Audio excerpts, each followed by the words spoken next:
Hi, this is Rchard Barrett for Guitarist Magazine. I'm here with the Fender Tone Master 59 Bassman.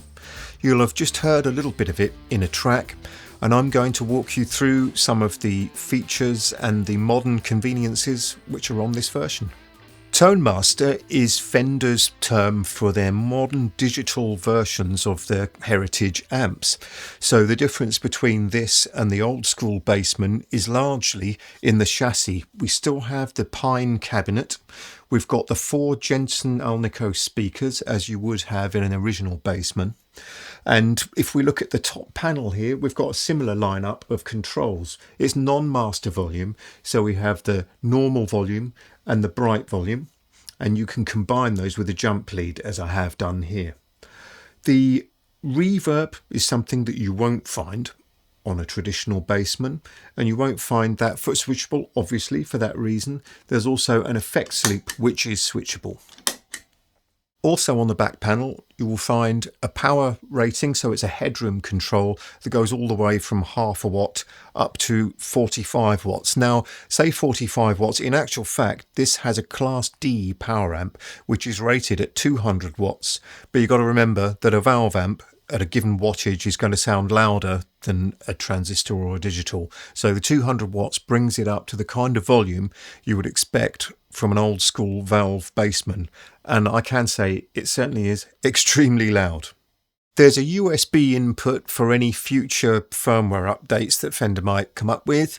There's a 3-position speaker simulator, so we have 3 different impulse responses there, one based on a ribbon mic, which is a smoother top end, one based on a condenser, which is a slightly sort of harder, more forward top end, and one that's a combination of the two. So the track that you heard at the beginning, we've used the direct output, which works really well and means that you can record silently, so that's a useful feature. I should add that that's via a balance line output with its own dedicated level control as well. So you can match that to any system or DI box or front of house on any gig. Finally, there is a tight or vintage switch. Now I have it on the vintage mode. Having tried the tight, I can see situations where that might be useful. It's a little bit like a bass cut. It smooths out the low end. But as I say, I just like the vintage sound, so that's what we're hearing here. Well, it's probably time that we got on with hearing some sounds. But before I start playing, I'll just explain that we are recording through this ribbon mic. You'll have heard some of the speaker sim sounds on the track at the beginning. Well, this is the all kind of natural sound from the speakers and the ribbon mic, and everything that I'm going to play is going through that unless we specify otherwise on the screen. I've got the amp's master output scaled back to 12 watts because quite simply I can't stand to be this near it at the kind of volumes where we're going to start getting some squish and some breakup. Though we have obviously tried it out at all the volumes, and this is very representative of what you get at the full power setting as well.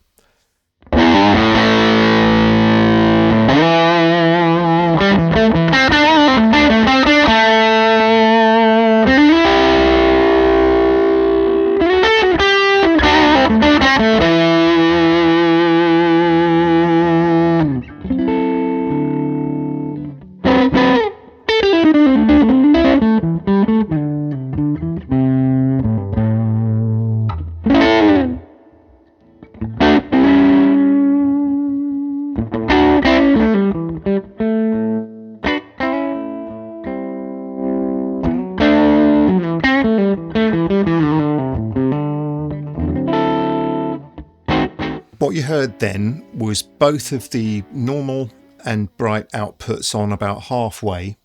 I've ended up running the EQ with the presence and the treble quite low, and also the bottom end, and cranking the mids a bit. Something that I would do on my own Bassman, I've got one of the originals. I would say that I'm running the presence and treble a little lower on this, though mine has been blasting out of the same speakers for over 30 years, so perhaps the top end has softened a little bit with that. There's a bit of reverb on there, as you can hear. They've gone for a realistic sort of spring reverb rather than going for a beautifully produced kind of studio digital reverb or anything like that. With the outputs linked, you're able to set the EQ and have a play with the normal and the bright volumes and do your EQing that way, though I would say that the bright volume tends to push itself into overdrive a bit more quickly than the normal, and running the normal volume too high can end up with quite a lot of bloom in the bass end, which arguably you could use the tight switch for, but personally I preferred the vintage output. So I've been playing with the sound that I dialed in to get a little bit of crunch from the amp, but perhaps I'll take this all back to how it might be when you first play through the amp, and I'll set the controls a little bit flatter, leave the reverb where it was. I know that using this as a clean platform, it tends to work well with the EQ on, well, I say flat, I mean that's not really a true term, but with the EQ on about halfway. This isn't an active EQ.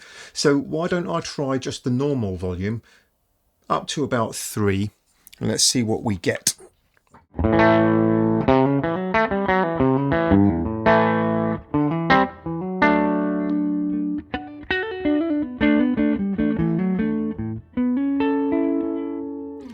As you can hear, it's a very round, full sound, and I'm just using the normal channel. Rather than changing the EQ, I'm going to bring in a bit of the bright channel and see if I can just add that bit of presence and snap to the sound. So here's our bright.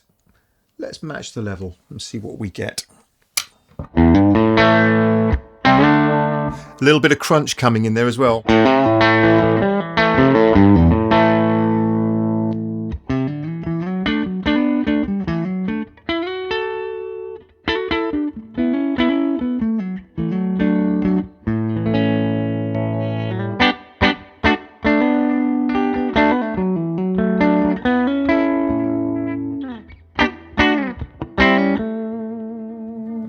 And of course we have that little bit of reverb that you wouldn't normally be able to have on a Bassman because they don't have it.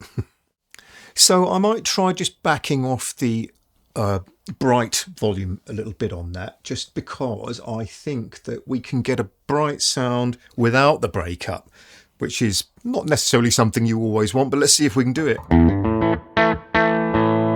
That's got a bit more of that brightness without it crunching.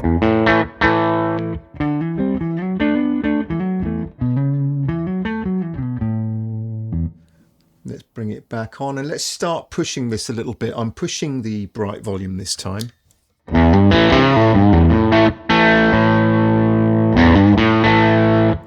What I'm feeling the need for there, as I would with my, I was going to say real Bassman, but I mean my valve Bassman, is the bottom end wants to be brought down a little bit. A 4x10 cab produces much more bass than you would expect, and remember these were originally designed for bass players, hence the name. So leaving everything else the same and taking the bass down a bit, let's see what we get.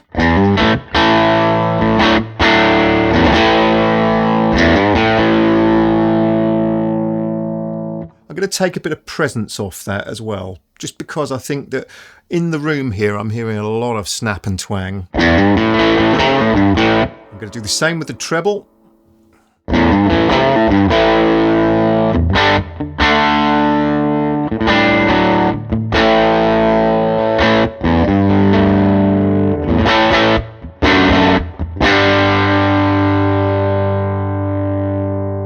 I'm going to bring the normal up a little bit and bring the bright up further still. So we're getting properly loud now, even at 12 watts.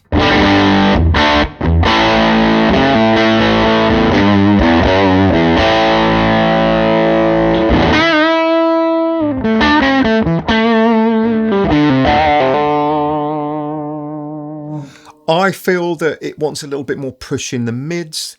The way that people use these older amps, they would generally crank the mids because that would function like a secondary gain control. So having done that, let's see what we get.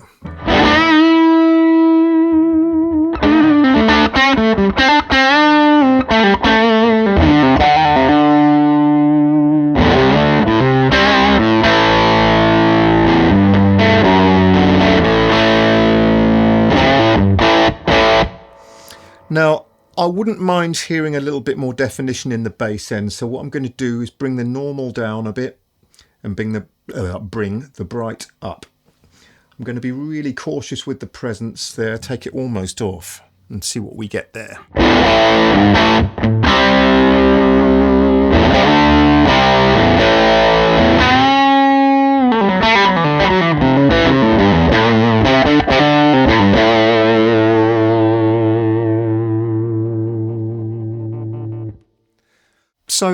In the modern world where we are offered so many choices and there are so many units that will offer us mix-ready produced sounds, it is quite nice to plug into something which retains a lot of the gnarliness of the original Valve hardware. And certainly I can interact with this very much in the way that I do my own Bassman, which is the Valve one. I mean, it doesn't sound exactly the same, but it certainly is loud and it responds in a very similar way. I also think it would probably make an excellent pedal platform as well, though I'm running it the way that your old guys like Clapton and Mike Bloomfield used to run theirs. So you've definitely got the facility to get that kind of spongy Valve drive, or as I say, pedal platform.